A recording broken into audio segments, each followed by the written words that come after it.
We're live. Look alive. Stay alive. Ready? Yeah. Okay. I'm ready if you are. No, we're both ready because we're both live now. Okay, if you are ready, then I too am ready. The state of being for both of us is live. Let me know when you are ready. Ready. And I'll be there. Ready. Oh, good. Just relax. I muted it. Remember when we played Overcooked? Yeah. Did we host this on here? On the book show? So everybody could see us playing Overcooked together? Yeah. It's good times. We had a good time. Yeah. Beat the whole first segment. A whole lot we of were stuff, in section 2. Got a lot of 3 stars. We did. That's I the don't important want piece. to brag, but we did. We did. No. This cup is not product placement. I just was drinking. I'm sorry. Get rid of that. We have to pay them. Professional. Okay. Isn't that ridiculous? Is that true? Yeah. You have to pay to, like, have things. And remember? Really? Like, if you wanted a Pepsi machine, you had to, like, get it approved. Yeah. This is dumb. Interesting. Anyway. What are you going to do? Weird system, the advertising It is. world. I agree. Commerce is weird. Yeah. I was getting sad. I was walking through a mall, and no one was in it. I was in Orchard Park. That's a little sad. I was walking through it. It was a Sunday, like 2 o'clock. Yeah. From Best Buy to Barnes & Noble, nothing. Not a single empty, person. Food court empty. Wow. And part of me was like sad, and I was like, what do I care? Yeah. Whoa. What do I care that like consumer culture isn't That mall-based anymore? That took an insane twist towards the end. It really was. It was. I thought it was like a commentary on like where we're all so separate now, but instead you were like, forget it. I'm guess glad they're gone. I think part of me was more sad because the arcade is pretty nice. It's full up. Yeah, It I doesn't like have a that mall. DDR machine. I like that mall. That's the problem. You have an arcade and you don't have one DDR machine in there. You might as well close down. Wouldn't even occur to me to do the DDR machine. Well, I'm a time crisis kind of guy. yeah, that's true. You know? But you're also mainly made of stitches these days. Well, I don't like to brag, but He's made of stitches by completely. the kid. I can't even remember his name, so that whole thing just fell apart It right did. there. It really the kid did. who sings I don't know what that is. I don't know. Shawn Mendes. Oh, okay. You're made of stitches by Shawn Mendes. Cool. I just had to whine one of his songs. I guess, yeah. Like a na-na-na-na. I guess. Na-na-na-na-na-na. Want to do the podcast? Let's do it. This is 2014. Okay. No, it's not.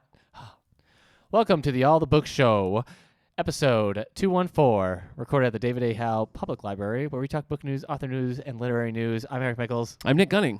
I'm having a real hard time with this, like, 200s. Because I want to say 2014. Yeah. But it's not. It's 214. The year isn't even 2014. I know. I don't know what you're doing. But I wanted to say 2013, 2012. Yeah. I've been here the whole time, and Yeah. I've not understood it.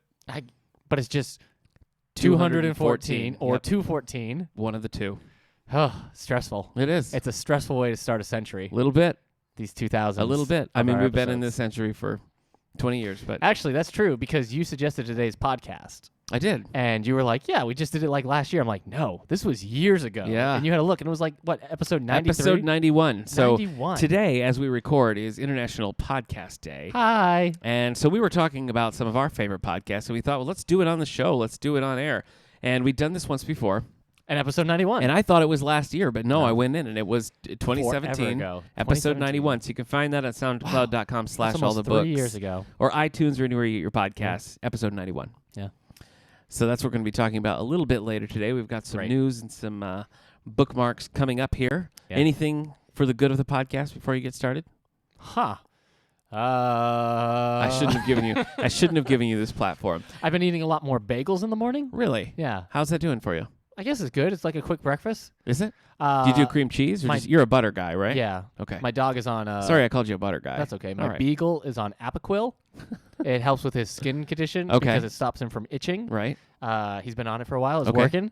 But it means he also will not eat it. So I have Okay. to basically put it all the way in the back of his mouth I see. every day. Did So- you think of that because beagle sounds like bagel?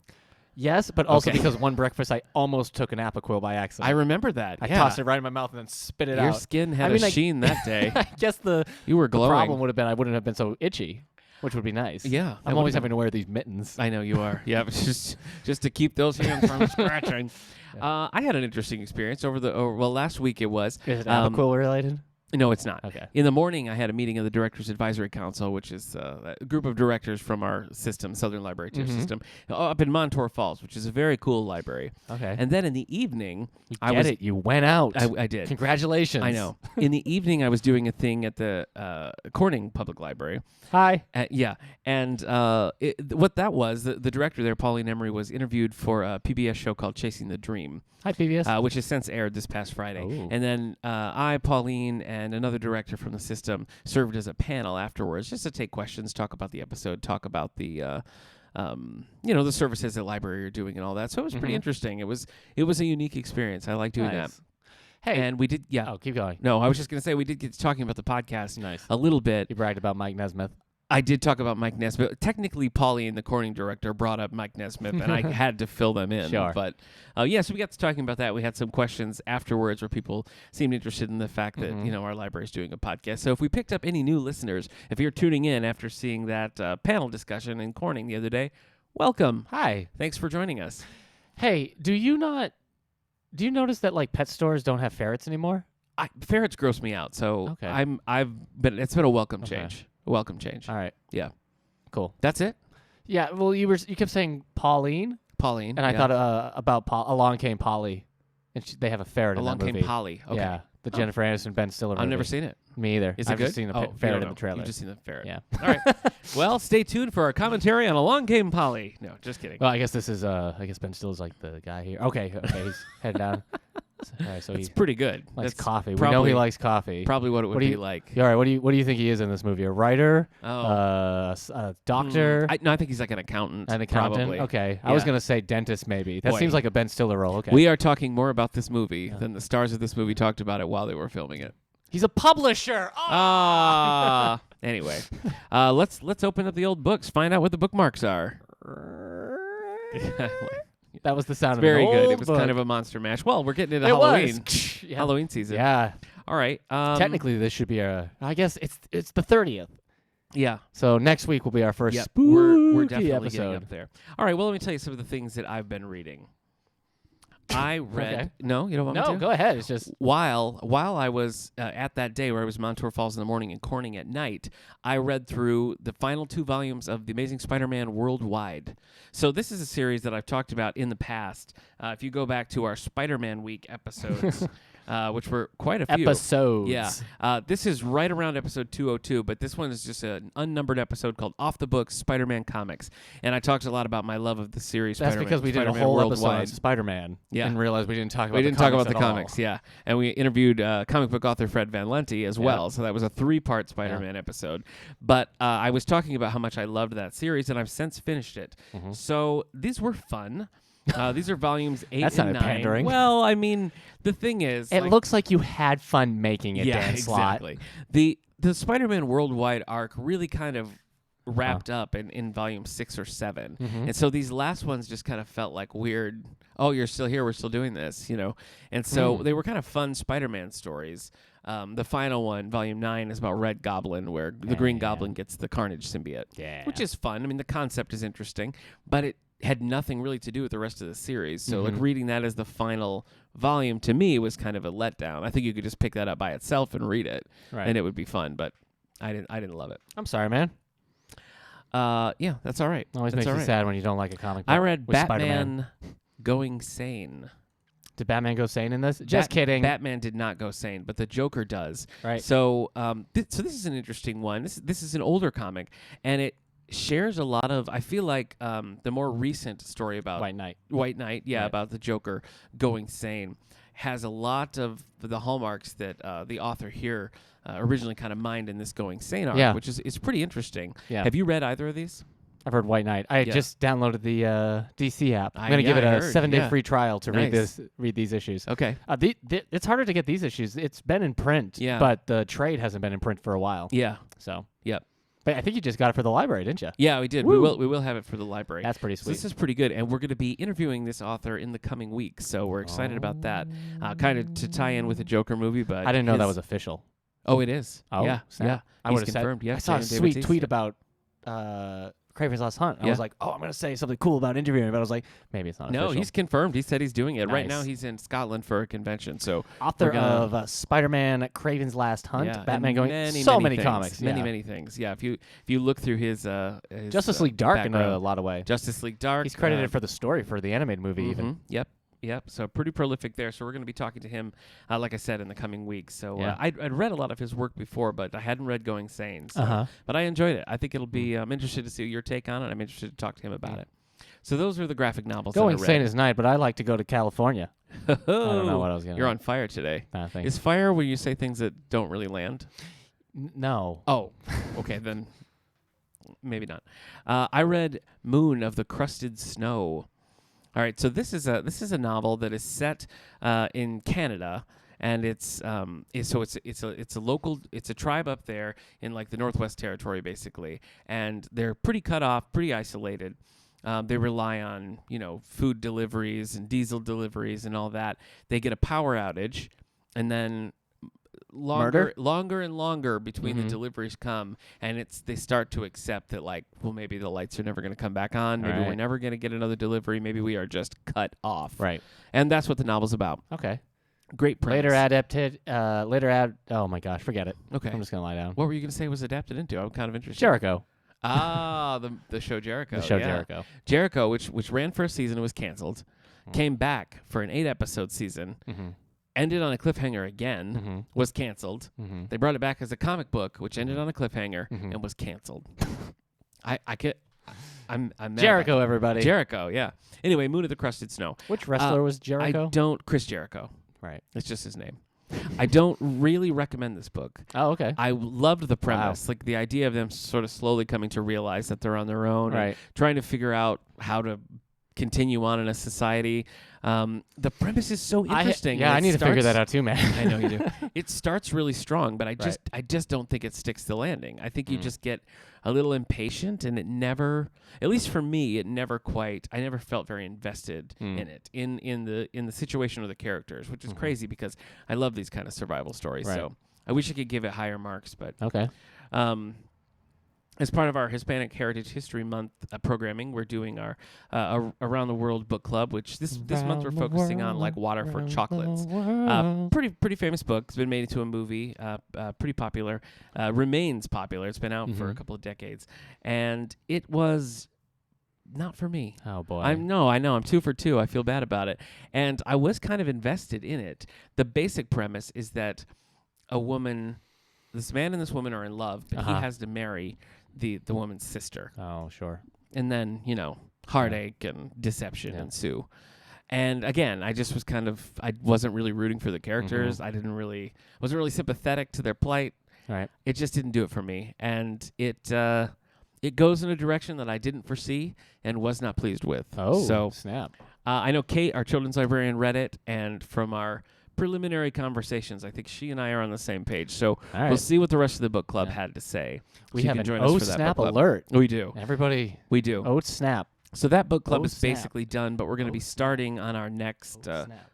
This is a real snap alert. Still doing that. Yeah. This book club is winding down. Our next book club is going to be our Halloween pick, which this year is World War Z by Max Brooks. Hey, I suggested that. I know you did. Scary. You're a big fan of this book. Well, I haven't read it in a long time. I though. liked the movie, 2008? but I'm to understand that they're not connected really, other than They're so the different. concept. Yeah. Okay. All right. Not even the concept, because the style of the book is just so different. Oh. Okay. So. Well, what do you know? I'm currently reading Legends of the Dark Knight Grimm. This is a graphic novel by our author that we're going to be interviewing, J.M. Matisse. Look how grim Robin looks in this. Yeah, I know. Yeah. Again, this is another one that's not connected, so luckily I had the DC app. Speaking of author interviews, I'm also reading Dragonfell by Sarah Perneas, who's going to be on the podcast next week. Well. I know. Look who's come around. I know. After episode after episode after episode of a sexy new book segment. Yep. I'm bringing books nonstop, and Yep. you've just poo-pooed on all of them. Yeah. And here you are now, I know. Mr. Dragonfell. I know. Well, as listeners will recall, a few episodes back in episode 211, when we were debuting some of the new books in the collection, Eric brought Dragonfell. Uh-huh. And he brought it up, and there was a picture of a dragon on the cover, and I just instantly fell asleep.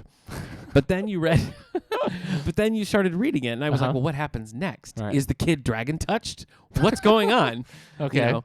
And so then we both committed to reading this book, Right. and I reached out to the author, and she was like, yes, heck yeah, I'd be happy to talk about it. So Yeah. we're going to be talking to that author as well. So look for that in our next episode. Remember this, listeners. Next time we do a Sexy New Books segment, and I bring a whole slew of options, and Nick's like, oh, I don't know. Is that what I sound like? That's what you sound like every episode, need but to listen. I chose that impression specifically for that I segment. need to listen. I need to listen back.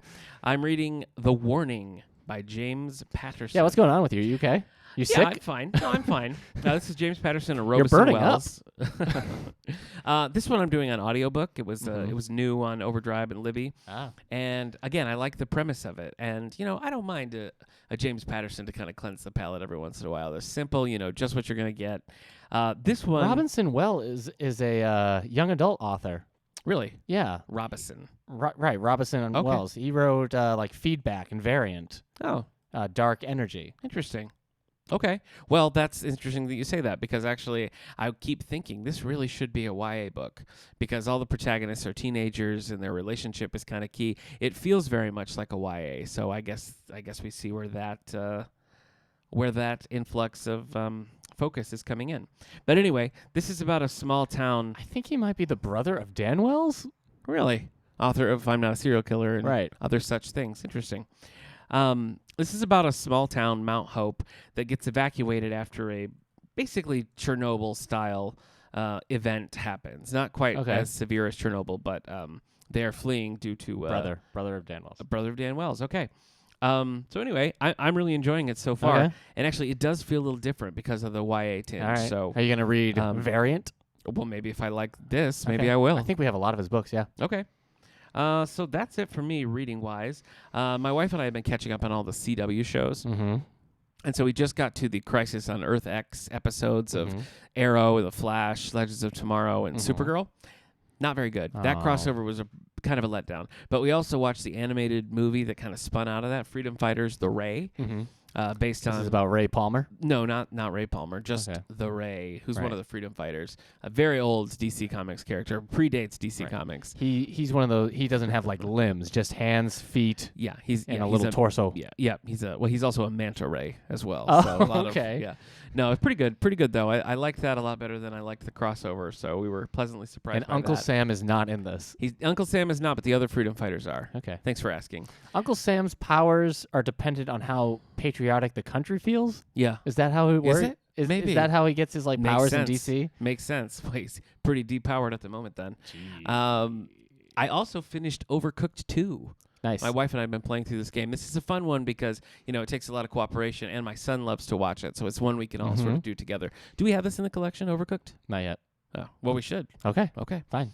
And if you've been following the All the Books Show Twitch page, you saw Eric and I play several rounds of the original Overcooked yeah. while we were hosting it for my own Twitch waiting channel. to record another podcast. Yeah. We were killing some time playing Overcooked, so hope you enjoyed that. We were playing Overcooked because Steam was down, so we couldn't play Street Fighter. It was a series of unfortunate events. Yeah. Yep.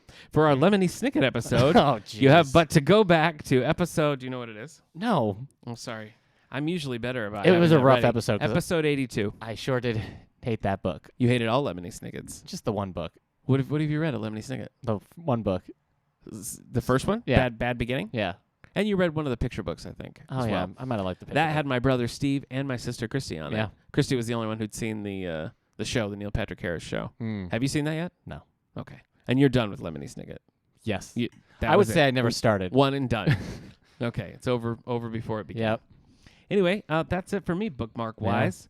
What have you been up to, Speaking old friend? of over before it began, Yeah. Wolverine died in the comics. In the Marvel comics. No. Before he even had a start, before he was even able to get any Wolverine popularity. Couldn't get any traction. No. Marvel just can't package that character. No, I guess they don't really know how to make him work. What are you going to do? So, But anyway, I read Wolverines. That's plural, everybody. Yes. So in the comics that I'm in right now, this is 2015. I'm 4 years behind with all my Marvel X-Men reading. Yeah. He died. Got covered in adamantium. He's an adamantium statue now. I heard that. That's sad. And all the other Beclawed characters. Did you say Beclawed? Yeah, I like it. All the I other like characters with claws and Wolverine healing abilities and stuff are like grouped together, Yeah. trying to get the statue and other stuff. I Okay. don't know. It's not good. I think You this was a really like it? weekly series because it's 17 issues, but they're done in like 2 months. Oh, wow. I have not found it to be good at all. Did you ever read the Wolverine Black Cat No. series? I kind of like it. It's just No. called Claws. Yeah. I only read the first one, but I liked it.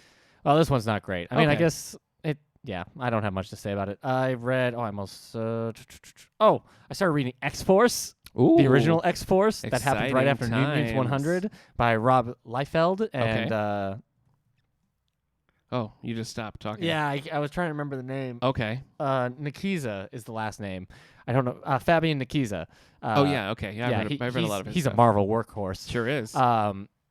They're fun, I guess. Rob Liefeld only wrote for like 7 of the issues, and then other people started like taking over. Oh. Some of the art is real bad. Uh-huh. Some of them is like, how does that person body work that way? The perspective is crazy a lot of times. Robert Liefeld, I mean, he can do some cool poses, but after a while, I started laughing because there would be like Cable or this other character called Bridge, Okay. and their bodies were huge, Yeah, just I all remember. muscles and all soldiers. I remember those days. But then there's just a tiny little head. And I'm like, how stupid would this look in real Yeah. life? And it's just, but they were drawing it like it was the coolest thing. I'm like, his head is just disappearing. Yep. He looks like a little, I Yep. don't know, It's the pretty opposite of bad. a pop figurine. Yeah.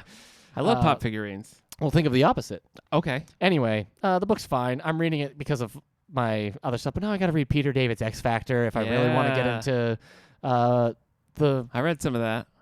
Executioner song. Yeah. And you know what? As Tell a me. kid, I thought the Executioner song had the character the Executioner. But it doesn't. No, has That's Strife. misleading. Okay. What else? I watched the movie Downton Abbey. I watched Downton Really? Abbey the movie. You watched Downton Abbey the movie? Yeah. I went to Okay. the movies. I saw Downton Abbey. Okay. Just happened on screen. Did you watch the show? No. Okay. So how? But I did often get a recap on a weekly basis from my wife about Oh. the show. Though I still had to that to me, Uh-huh. like having somebody tell you about a TV show Uh-huh. is just as irritating as having somebody tell you about a dream. Wow. You're not invested in it. Yeah. You don't want to hear about it. Okay. It's all- I Sorry, did I did didn't have mean to to- lean in multiple times during the movie. I'm like, who's this one? Are they the one who died in the car? Well, I'm sure the people around thought you were very cool. People were having such a good time. Were They were they? laughing. There was a lot of gasping Not as even people your- did something. Not that even your ignorance could bring people sometimes down. people would do something not polite, and everyone would be like, and I don't want to perpetuate stereotypes. Okay. I was the only man in that theater. The only man. Yeah, I walked in. I'm like, okay, I am not their target demographic. Did you entertain the notion that it was a why the last man situation and you were literally the, the only only man. left? Okay, yeah.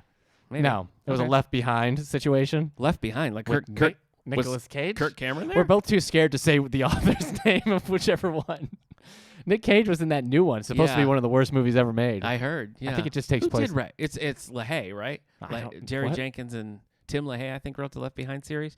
Don't act like you and I didn't read the first one together. All right, we did it. Where's how do I get out of here? And where's the snapple art?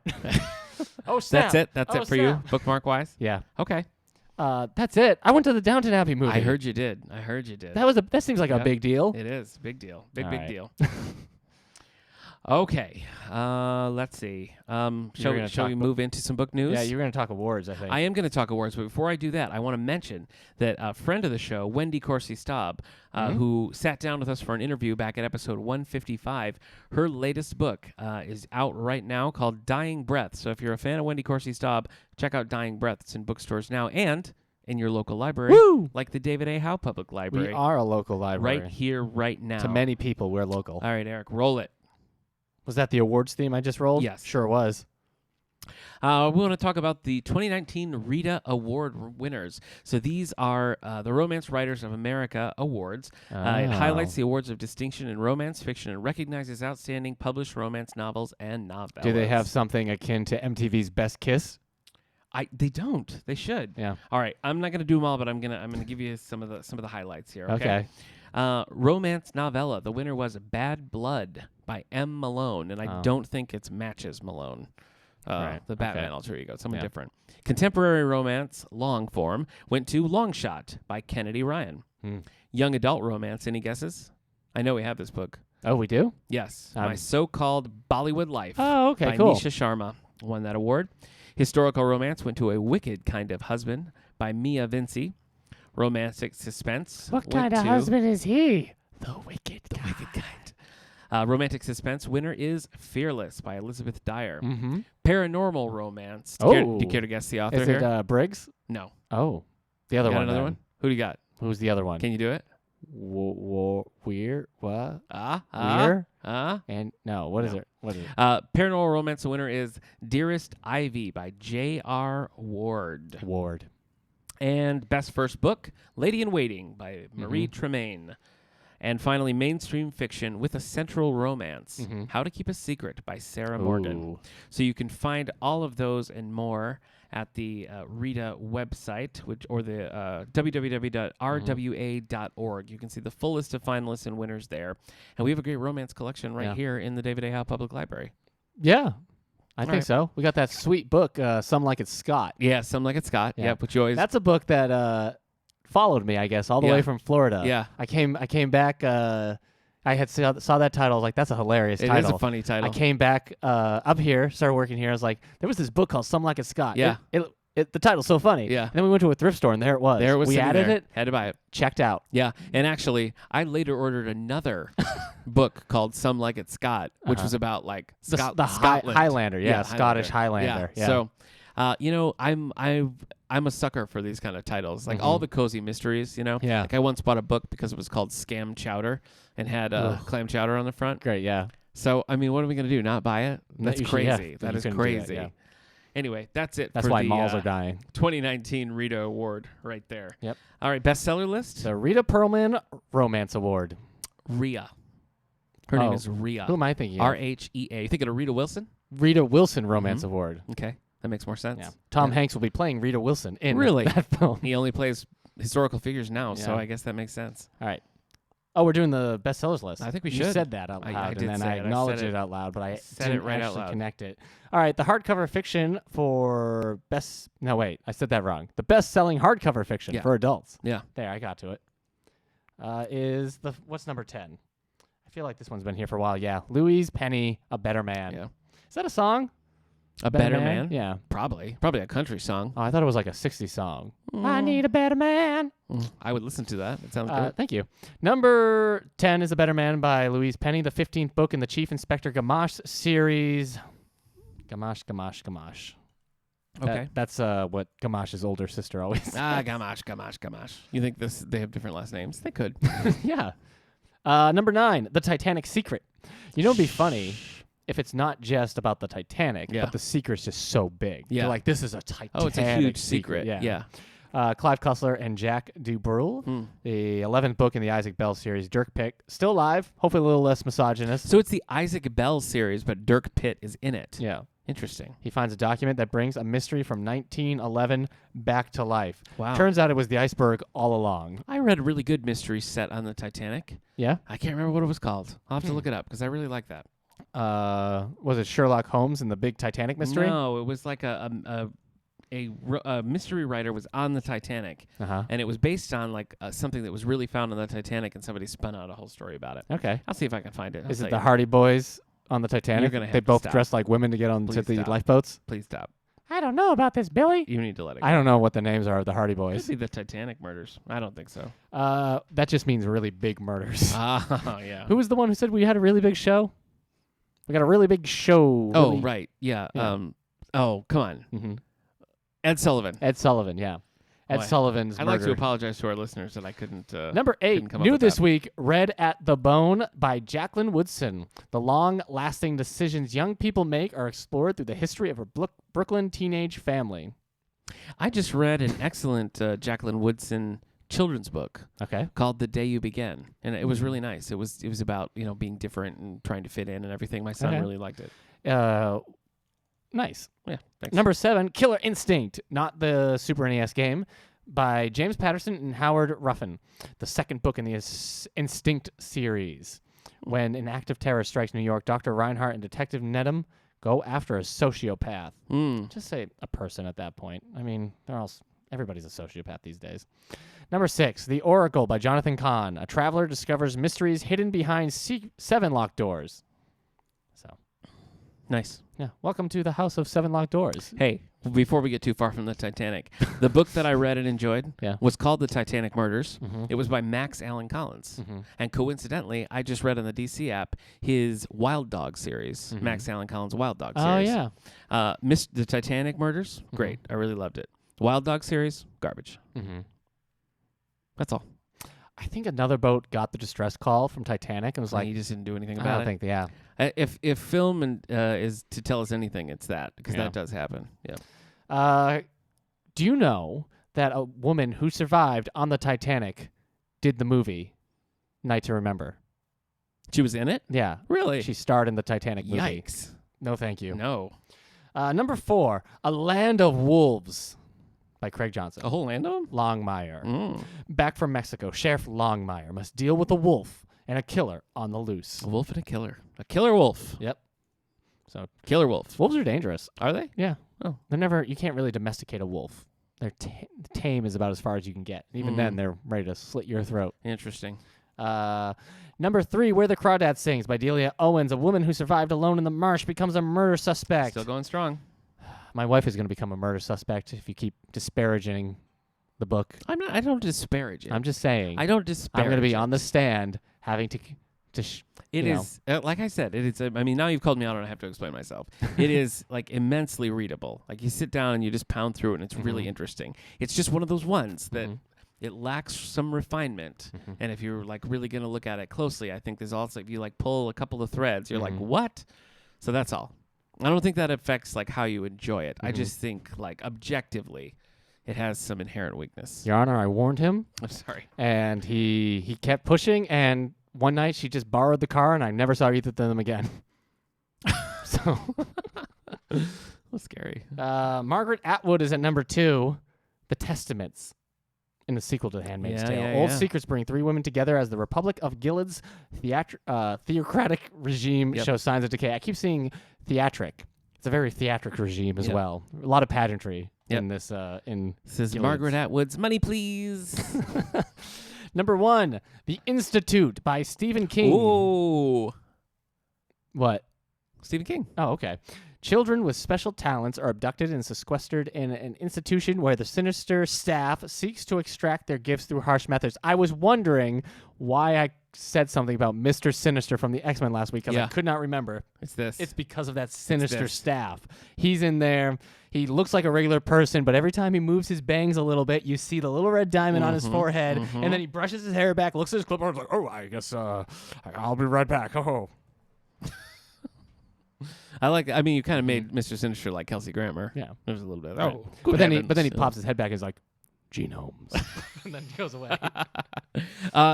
Have we made our final decision on our Stephen King? Eric and I have been reading a Stephen King book together every Halloween. Not together. Not like we're on a couch just turning the page and I'm turning to him being like, that was scary, wasn't it? We're in a cloth bathtub with trunks. Did you say a cloth bathtub? A clawfoot bathtub. Oh. Yep, one on each end, just reading aloud Stephen King books every year, every Halloween.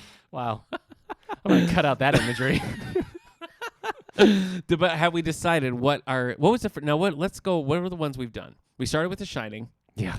And then we went to Dr. Sleep. We started with The Shining with a much bigger reading group than this. We did. I feel like through proximity, I've had to keep doing this. You have. Yeah, you're right. I'm the remnants. All right, let's do it. So what was it? It was The Shining. It was Dr. Sleep. Salem's Lot. It was Salem's Lot. Pet Cemetery. Pet Cemetery. The one last year was the Chris Walken one. What is that called? Dead Zone. Dead Zone. And now this will be, are we going to do the Institute or are we going to do Christine? I said if I can get a copy of the Institute. Okay. And you said you think I can. There's maybe we can do the available. Institute. So we're going to lock it in. We're doing the Institute. Yeah. All right, we're going to do an upcoming episode on Stephen King's The Institute. Yeah. And I also made a special Halloween playlist on SoundCloud.com/allthebooks. So all of our old Halloween episodes that kind of playlist. are It's put like, right how together. How dare you? No, not. Eric's the king of the Halloween playlist. I curated our Halloween episodes into one easy to post thing we have. Yeah. We certainly have. So we're going to be reading the Institute. Yeah. Yep.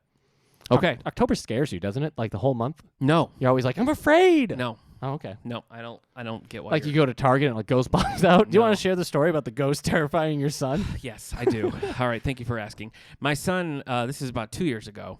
Was this 2 years ago? Probably. I thought this just happened. No, you're right. It was last year. It was last Halloween. With the inflatable. Yeah, the big inflatable like balloons. They're like, oh, I'm a big ghost. He was really freaked out by them, and we keep saying, no, they're just ghosts. They're just balloons. They're just balloons. They're just balloons of ghosts. It's not a big deal. But we were walking around the store, and he was still just like couldn't get over it. So we were like, let's just go back and look at them, and you can feel it, and you can see that it's just a big balloon. There's nothing to be scared of. And so we went back, and he was very like, I was like, just grab it, just touch it. And he was like, no. And I was like, here, I'll just shut it off, and you can watch how it just deflates, and it's not scary at all. Right.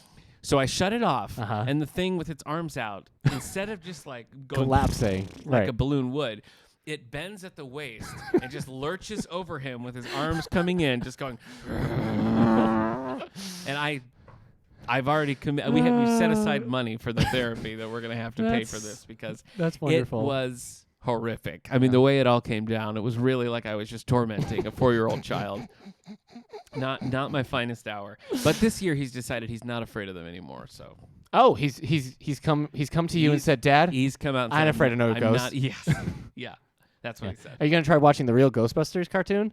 That was, I mean, it's funny and it's enjoyable, but I remember that one also being a little bit spooky. Really? The Ghostbusters cartoon. I was not allowed to watch Ghostbusters stuff. So okay. The only Ghostbusters I've seen, and I know this is going to anger you, is the latest one, the Leslie Jones, Melissa McCarthy one. That's all the Ghostbusters I've seen. It didn't anger me. Yeah. Maybe it did. Ghostbusters 1 is coming back to theaters. I know. Let's go see it. Okay. I want to see it. Yeah. I'd watch it. Maybe I'll choose it for my Halloween pick this year. We all just go to the theater for a Fathom event. That'd be pretty fun. Yeah. That'd be pretty fun. All right. But today we're going to be talking about podcasts because it is International Podcast Day. We don't have a podcast theme. International Podcast Day, my favorite day of the year. Yeah, we need Ben to make a theme for that. Ben Lehman, everyone, makes all the music for the All the Books show. Podcast Day, my favorite day. Kidding, they're all my favorite. Kidding, none of my favorite. Kidding. Sorry. I was trying to pay you a compliment, but I don't know if I will anymore. What? You got on the ground floor of podcasts, I feel Thanks, like. Man. You've been listening to podcasts longer than anyone I know. I've been listening to them long enough that how long it took me to start doing podcasts is kind of embarrassing. It is, yeah. You could have been right there. Yeah. Yeah. I was in like college. First like podcast you ever listened to? I don't know, because for a while I was just having like download them. Yeah. Not like download them on my iPod. Download like individual episodes. Yeah. Okay. So maybe Writing Excuses was like the first one that I started just like I downloaded like all 100 episodes and put them all on my iPod. And is that still going?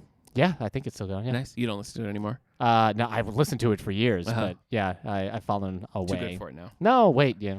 I understood. But yeah, that one, and then a few others beforehand. So it's just. And what year are we talking? When did you get into these?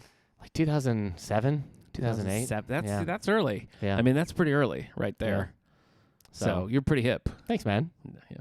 The first podcast I ever listened to was Kevin Smith's Fat Man on Batman. Yeah. Where he used to do this whole run of interviewing comic book artists and authors, and it was great. It was I loved that podcast. The format's changed now. It's now called Fat Man Beyond, and they just do sort of like nothing pop culture news that they just kind of chat about. It's useless. Sometimes it's fun. It's not like appointment listening for me. I was really sad when I caught up with the current stuff because Denny O'Neill's one of my favorite comic book authors, and he does a great interview with Denny O'Neill. So that's an excellent. I guess I'm recommending the original run of Fat Man on Batman because you've done a good job taking up the mantle. Thank you. Interviewing Megan and Steve Englehart. Yep. The Magan interview is really fun. If you haven't listened to our Elliot S. Magan interview, that's a few episodes back. We were talking about Shazam, but Shazam. But that was that was a lot of fun. And actually, Elliot has his own podcast, so you can take a look at that as well on his website, magan.com. Has his podcast as well. What are we talking about some of his works specifically today?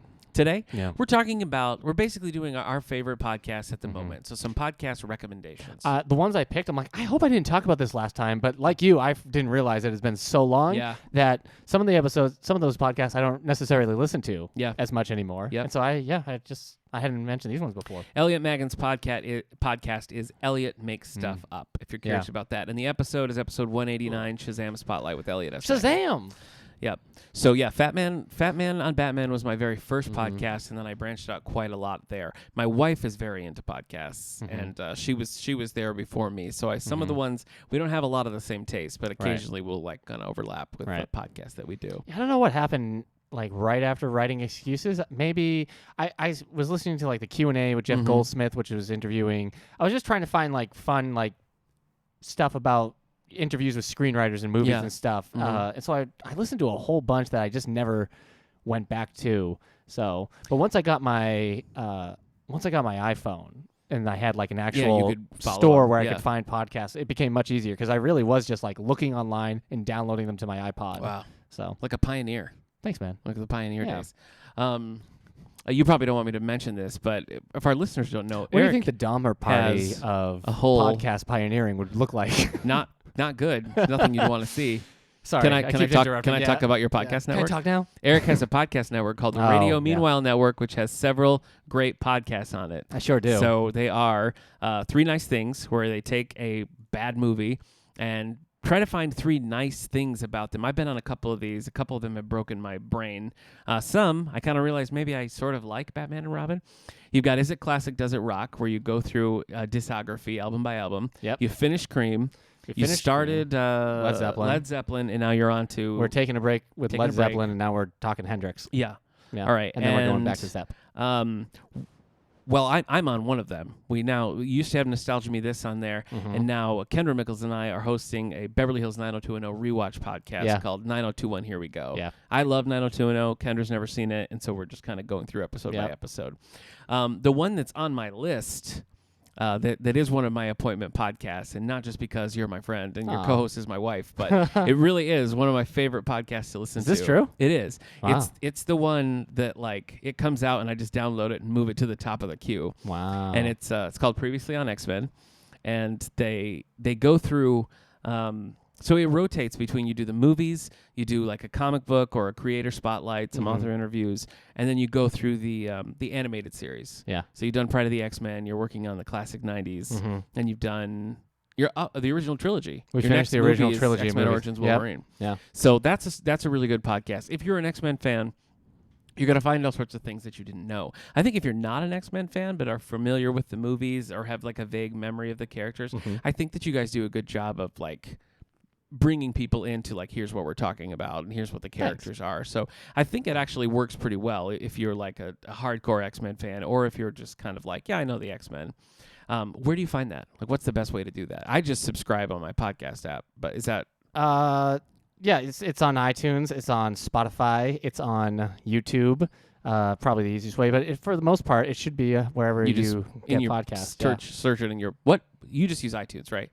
Myself? Yeah. I use iTunes as my listening. I use Podcast Addict, and I like it. Okay. Sometimes I'll use SoundCloud if that's where it is. Yeah, I do SoundCloud every once in a while. I don't use Spotify myself too much, but I mean, Spotify is apparently getting real into the game. They're buying up podcasts and everything. Oh, Spotify, I'm for sale. Yeah, contact Eric, radiomeanwhile.com. Yeah, Previously on X-Men is funny because it's one of those things where I just want to talk about X-Men all the time. And I do here. Sorry, listeners. Yeah. But you would think maybe having my own X-Men podcast would stop me from talking about it so much here. Yeah. But there's just too much. Yep. So, and I did. I just texted Hillary. I was like, hey, you want to do an X-Men podcast? Yeah. So she was funny though. She's like, how do we bring value to the listeners? I'm like, oh, I don't know. I thought because it was an X-Men podcast. Sounds like her. We did a whole X-Men episode of the All the Book Show back when Dark Phoenix came out. That's episode 198. She was on that one. Hillary and Eric are on there. She get a little taste of Previously on X-Men. With me gumming things Our next recording is a spotlight on Cyclops. I love Cyclops. So, all right. So that's my first pick. It's Previously on X-Men. That's real nice of you. What do you got? All right. My first pick then is, I guess I'll say Sound of Play first. What is this? So I thought I was picking Sound of Play because I thought I had already talked about Kane and Rins last time. But I don't think I did because you mentioned you told me which episode. I don't remember. No, I went back and listened to episode 91. I don't remember you mentioning Kane and Rins. So anyway, Kane and Rins is a podcast and a podcast network about video games. Kane and Rins, they pick a game and them and their people on the show just like go through like the game and give it a review with having time pass and everything. So it's not reviewing like yesterday's new release. It's interviewing games that have the hype has died down, and they're looking is like, is this still worth playing today? It's reviewing them. Yeah, it's reviewing them, but also like in the context of like maybe it's not worth playing now, but it was important then, and that kind of stuff. But there's a lot of fun information. It's one of my favorite podcasts to listen to. But they have another one called Sound of Play. Okay. And I like a good video game music. I do. Anything. Yeah. So this is basically just a video game music radio show. They bring like 10 tracks. They talk about the tracks. They usually have a guest on to talk about some tracks, or maybe they'll have a interview with a composer who will also bring tracks that maybe inspired him. Okay. And it's always good. It's funny. I feel like in some ways I'm trying to fall back to traditional radio when I listen to something like this because it's them talking and then it's the music. Right. And then it's them talking and then it's the music. But then like, I don't know. I can't like, then I'm like, oh, well now I got to listen to something with no music. So, I really like it. You were in the car while it was happening. I was just listening to one where they focused on like hip hop in video game for music. And I thought we were just listening to the radio. Really? Yeah, I did. There you go. Yeah. But I found some songs on that one. I was like, oh, I really like this. I want to find more songs like this. So mainly it was the Street Fighter 3 soundtrack. So I've just been listening to the Street Fighter 3 soundtrack. Wow. Because of that episode. Sure. But actually, they had a composer on for this game called Fell Seal. And I listened to the music and everything, and then I checked out the game. And I was like, I want to play this game. Oh, so nice. It has that effect as well. So yeah, Sound of Play. I mean, had I remembered I didn't talk about Kane and Rince last time, I would have. But definitely Sound of Play. Kane and Rince is one of those. They've been going since like 2011. Oh. So the list of games that they've covered, I mean, you'd find plenty to talk about. So, and I don't listen to one until I've played the game. Okay. So there's a whole bunch I haven't listened to as well. Yeah. I mentioned this last time in episode 91. The only real music one that I listen to regularly is something about the Beatles, where they take little like minuscule parts of Beatle history and just expand using it and a lot of Rock Band. Right? They do actually, yeah. Because that was the first time the masters were really out there. Yeah. So for the Rock Band game, they stripped everything out, and those were suddenly available that you could just sit down and listen to, like just the drum line or just the bass or whatever. Yeah. We talked about that a little. I listened to Kane and Rince talk about Guitar Hero and Rock Band. Okay. And they mentioned the Rock Band Beatles, and they were talking all about how it was great. And suddenly people were like, oh, Ringo's a better drummer than we thought. It's true. It's really true, because you kind of always get the, oh yeah, and Ringo's there too. Yeah. But when you really are he just plays it differently. He plays it more like a piece of the puzzle rather than just kind of like a backing thing. Right. You know what I mean? It's very integrated to the sound. Right. And so that podcast highlights that sort of things. The episode that I was listening to right now, it goes all over the place, but the episode that I'm on now is they're talking about all the Beatles references, or Paul and Ringo appearing on The Simpsons. It's like a Beatles and Simpsons episode, which is kind of atypical. Thank you for the painting. Fun. I hung it on me wall. It's pretty fun. But you also listen to Song Exploder? I don't listen to that one as regularly as I used to, but Song Exploder is pretty fun. It's the same kind of thing, you really taking a an album and just some of the people that come on to the show are interesting. And like I listened to the Postal Service episode of Song Exploder. Yeah. And he really like took apart the song and everything. But then you have people who did like the theme song for Stranger Things. Like, yeah, they just wanted a song, so we gave it to them, and that's the Stranger Things theme. Some people are just a bad interview. That's true. Okay. Well, what? So I don't know. What do you have do you have categories that you listen to? Because I've got several like interview podcasts. I've got like usually what happens is pop culture-y. I've got news. A podcast will fill a niche. Okay. And then I will not listen to other podcasts covering that. Okay. So like Kane and Rince is a video game podcast that I listen to, but it's different than the other video game podcasts I listen to, because the other one, they review new stuff as it's happening in news and everything. Okay. But I couldn't listen to like another archived thing, and I couldn't listen to like another video game music one. I don't listen to, what did I talk about last year? Like I wouldn't listen to another like writing podcast because I got writing excuses. So it's one of those things. If I have something and it's talking about sci-fi movies, I'm only listening to one sci-fi movie podcast. Wow, okay. Yeah. This won't surprise anyone who knows me, but mine are very regimented. I have like a playlist that's just, and I just go right through them. Sure. Yeah. So, did you list Who's yours? up next? Yeah, I said Sound of Play. Oh, okay. That was my last one. Well, okay, so I've got a couple of interview ones that I like. I I've grown to really like Michael Rosenbaum's Inside of You podcast, where that one almost becomes like therapy, where they just like really are getting down to it. And some of those interviews have been really fun. I like that one a lot. I think I like Dax Shepard's. I like Justin Long's. Like those are all good ones. I'm going to mention, or I'm going to highlight here, Alec Baldwin's Here's the Thing. So this you don't want to mention Conan OBrien so that he can get some publicity. Conan OBrien needs a friend on his podcast. Yeah, I do. He's actually he's in the forefront. Yeah, of the podcast. I know. He's right there, right there. Was that Vulture? Was that a Vulture article? I don't know. Some article Esquire? said no, it wasn't that. Oh. Said that Conan basically was like, yeah. Basically, Conan invented podcasts, and there was a lot of outrage. How rightly so on the community. It was just like, okay, you know. But Conan OBrien Needs a Friend actually is a very good. Podcast, it's a very good podcast. Yeah. Not the first of its kind. No, about the 400th. Not even Conan OBrien's first one. They used to put his monologues on. Yeah, so. yeah. Anyway. Alec Baldwin's Here's the Thing. Here's the Thing. Really covers a wide variety of guests. It'll be, sometimes it's just movie stars or, celebrities like that. Sometimes it'll be like he did one with the lead singer from the band Yes that was just so interesting. Wow. He'll do, journalists and some politicians and just people from all walks of life, but he's just a really good interviewer. Can I tell you something? Yeah. I think I have a chip on my shoulder about celebrities doing podcasts. Do you? Yeah. Because they've already got the means to do anything, and podcasts are like this very accessible thing that anybody can do it. Right. And so now, but it's still like there's still some like costs in the way to prohibit lots of things. But then celebrities are like, yeah, I'm doing a podcast now too. It's like, well, good for you. Yeah. You also did It's Complicated. I can't do It's Complicated. I think Alec Baldwin would have been happy for you to do It's Complicated. I didn't see the movie either. Yeah. It's just kind of fun. It's frustrating. This is actually on this is on WNYC Public Radio, so it's a little different. But it's put out as a podcast as well. But I think that's probably my favorite interview podcast. But there are several good ones out there. Okay. Yep. Am I next? Yeah. What else you got? All right. Well then, keeping in line with the video game talk, like I was, the other podcast that I listen to, the one that stays up to date, is called Filthy Casuals, and these are 3 Australian comedians, Tommy Dassolo, Ben Vernell, and Adam Knox. That's very funny. They talk about like the new releases, so they tend to keep trying to play what has come out, and maybe cover other topics every now and then. But it's a lot of fun. It's a show where they just go on tangents that have nothing to do with video games a lot of times. We would never. Yeah, we would never do that here. No, not at all. But they're so funny that like you don't care. So if you started it in about half an hour, you're like, they haven't talked about a single game. It's fine. So I tend to download they do like Bandcamp episodes where you pay $1 and you get like, they do a 3 or 4 hour episode on like the entire series of like Naughty Dog games or Mario or Sonic and stuff that I really enjoy. So they're just, and they're only ever an hour. Okay. Just some news and what they've been playing. So I really enjoy it. Yeah.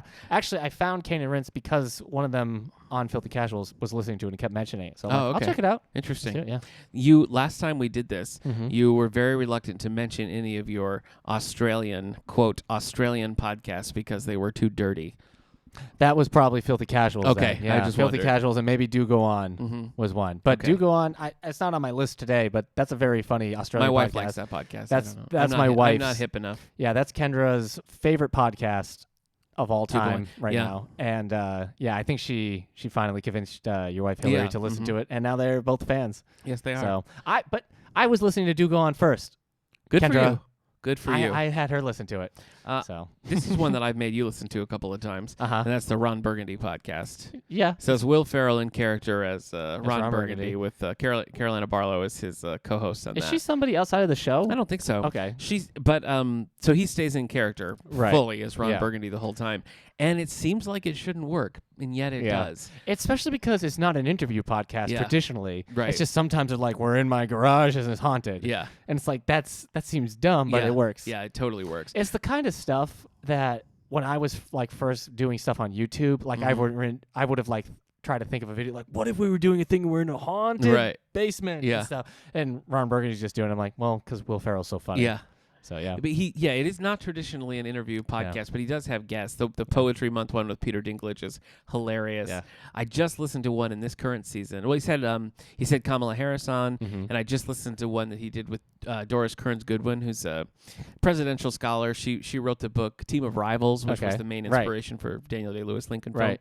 Outside of Abraham Lincoln himself, I Right, guess sure. he would be the main. He's the inspiration of the book through the movie. Filtered through the eyes of Doris Kearns Goodwin. Behind every good book is a president. Yeah, and what was funny Not is he threw this thing out about her having about how they had this torrid love affair, and Doris Kearns Goodwin was just right on it the whole time, just batting it right back about this love affair that she had with Ron Burgundy, and it was so funny. She kept him on his toes. It was great. So you never know what you're going to expect with that one. It's usually about a half hour, and it's so funny. It's so much fun. So Ron Burgundy's podcast, very good. Yeah. What else you got? How How many more you want to do? I got another one. I could go on forever, baby. I got another one. You want to do one more? Yeah, I got another one. Okay.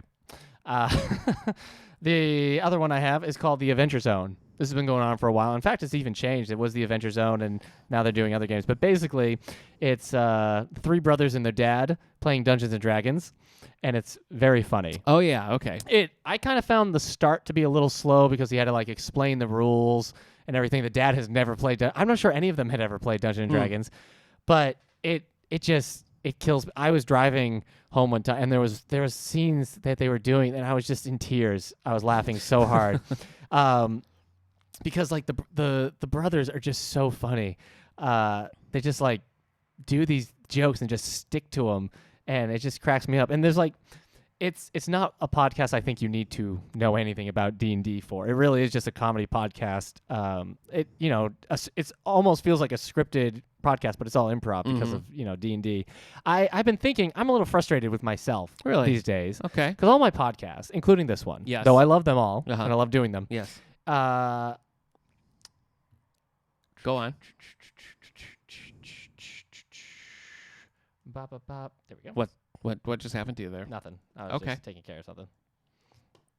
All my podcasts are about things. I'm commentating on these things, but I don't have any I'm not doing anything of my own creative nature. And I kind of have started to understand why all these Dungeons and Dragons podcasts are so popular, because it is just this vessel for people to do their own creative podcasts.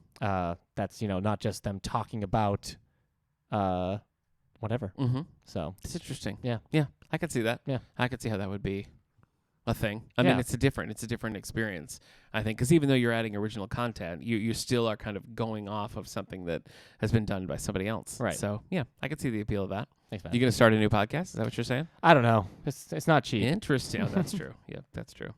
All right. Was that your final one then? Yeah. Okay. My final one then is going to be Startup. So Startup, originally hosted by Alex Bloomberg. This is about, you familiar with the podcast network Gimlet? Pretty popular. They do Reply All and different things. Okay. Well, Gimlet Media, founded by Alex Bloomberg and his various business partners, and it starts kind of before Gimlet is a thing, and the podcast really begins with him trying to start a podcast network. Right. And it seems like it should be boring, like the premise of just trying to work it out, but it is just so open and naked and just the experiences as they go. Really fascinating. So I actually started listening to that when that Zach Braff show, Alex Inc. came out, because that was kind of based on... I watched the pilot of that show. That was based on the Startup podcast. Oh, okay. And so I started listening to it and everything. The show's very different and didn't last. But the podcast is a lot of fun. And now they kind of alternate between doing a mini season about Gimlet, like the inner workings of the company, and then they'll focus on different companies. So there's a Twitch episode, for example, and... Did you listen to that? You listened to the Twitch episode? I listened to the Twitch episode. So they focus on different businesses and that sort of thing. And it's just all about entrepreneurship and what it takes to get that kind of thing going, but in a very approachable and relatable kind of way. So I've really enjoyed that. That's one that I look forward to pretty regularly. Okay. Yeah. Yeah. And there's so many more. Yeah. How many do you listen to on the regular? A lot. Yeah, 10, 15? No, not that many. Oh, okay. I guess my lot is different than your lot. All right. So, well, I was just guessing. No, because I still listen to the Weekly Planet, like I had mentioned last time, and I still listen to Revolution and Do Go On, like I said in the Q&A. Do you listen to any rewatch podcasts? Like watching a show, listening to it? Not unless it's something that's being done by those other podcasts. No, okay. that's the one genre I have not been able to get into. So I've tried. Kevin Smith, I think, kind of turned me off to that stuff because he would just sit there and explain everything that's happening in the movie. I'm like, we've seen the movie, so I can't. Oh, but I'm not talking about like a movie commentary. Right. I'm talking about like one I like is a Star Trek one called Mission Log, where they go through every episode and the movies and everything, and their shtick is to like summarize the episode and then look at morals, messages, and meanings and decide like, is it a good episode of Star Trek? Right. Is it a good episode of TV? Does it hold up today? Right. And so there's a lot more discussion about like the production and what went into it. So I like that, but that's kind of a I even feel self-conscious when doing rewatch stuff like previously on X-Men or I mean I guess Three Nice Things, but more so like when we're on previous on X-Men when we're talking about the movies or cartoons, I'm like really self-conscious. I'm like, is this boring? Because I tend to have a hard time listening to rewatches myself. So well, I like previously on X-Men, so like I don't know what to tell you. And I'm going to be on Three Nice Things again. So we got to talk about the Street Fighter. We're going to be talking about Street Fighter the movie and Island of Dr. Island Moreau. of Dr. And I also hate Moreau, to tell you this. No, you're probably pretty excited. I did sign you up for the Battleship episode. Oh, well, I'm not excited for it, but this is probably the weirdest thing in my love of novelizations that you read Battleship before the movie. I have read Battleship, the novelization by Peter David, but I have never seen the movie. I have read a complete rundown of all the lines Rihanna has in Battleship. Is it good? Yes. Funny? Okay. It's like, booyah. Take that. Here we go. That sounds about all right. From what I remember from the novelization, you pretty much got that. We talk all about novelizations in episode 136, everybody. Oh, boy. All right. Yeah. I think that's going to do it for our International Podcast Day. Those are some podcasts we like here. Yeah. Don't stop listening to us. No. Obviously, push us to the top of the queue and then try out some of these other ones. But stay with your friends. Yeah. Stay with your friends who love you. Technically, I still got it. No, never mind. I don't know what I was saying. Okay. Well, that was a little dead end there. A little cul-de-sac into nothing. Library news. Let's see what we've got coming up here. We're wrapped History Week. So first of all, thank you to the History Group and everybody who came together to make History Week happen. We had a lot of school tours, a lot of people coming through looking at the exhibits. Always a nice to see that happen. So we appreciate all the hard work that went into that. Yeah. I mentioned the book club already. Our Halloween book club is going to be reading World War Z. Yeah. We've got a duo called Nate and Kate coming up in the auditorium. Don't do the audiobook. Don't do the audiobook? For World War Z. Why not? Apparently, it's very abridged. Abridged? Yeah. Interesting. He spent a lot of time trying to get like celebrities and like known people, so it would be cool. Okay. But a lot of people complain that it's just an abridged. Too abridged. Yeah. Interesting. Okay, good to know. So we're doing that for our book club, and then after that, it's basically Christmas book clubs, pretty much. So I know it's hard to believe. I'm not doing it again. Hard to believe. Yeah, you no, are. I'm not. Yes, you are. I am not reading another Christmas mystery. Yes, you are. So there's that. I'm directing a play. It's going to be down in the auditorium. It's called Write Me a Murder, written by Frederick Knott, who wrote things like Wait Until Dark, which was adapted into a movie with Audrey Hepburn, and Dial M for Murder, directed by Alfred Hitchcock on film. So Write Me a Murder is the name of the play. It's going to be in the auditorium the last weekend in October, sponsored by the Friends of the Library, so no charge. You can come check that out. I think that's it. What about you? Anything you want to mention? No. Okay. All right. Oh, wait. Actually, yes. Who? Oh, shoot. I got to go get that copy then. We're showing Spider-Man Far From Home.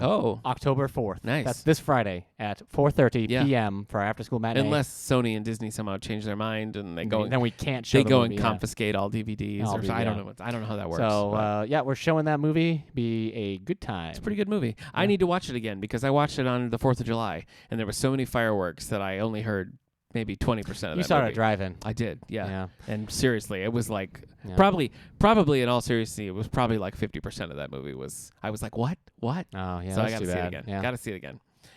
Maybe I'll come to this. What day is it? When are we showing it? October 4th. October 4th at 4:30 p.m. 4:30 p.m. Yeah. I gotta get my own copy. You do? Yeah, I do too. I actually am behind. I don't have Captain Marvel, Endgame, or the Spider-Man one. I don't have Dark Phoenix. I don't have Aquaman or Dark Phoenix. Is that true? Yeah, I don't have Aquaman. I thought you loved Aquaman. I did. Yeah. I bought Aquaman. I know you did. Yeah. Well, what are you gonna do? There's only a movie has to be like a Marvel DC movie has to be real bad for it not to go into my own collection. So. Yep. Do you own Suicide Squad? No. Do you own Man of Steel? No. Do you own Batman v Superman? No. Okay. All right. That's going to do it for the All the Book Show this week. Thanks for tuning in on International Podcast Day. Check out some of the podcasts we mentioned, and then tune right back in here next time where we're going to be talking to author Sarah Pernias about Dragonfell. That's right. See you then.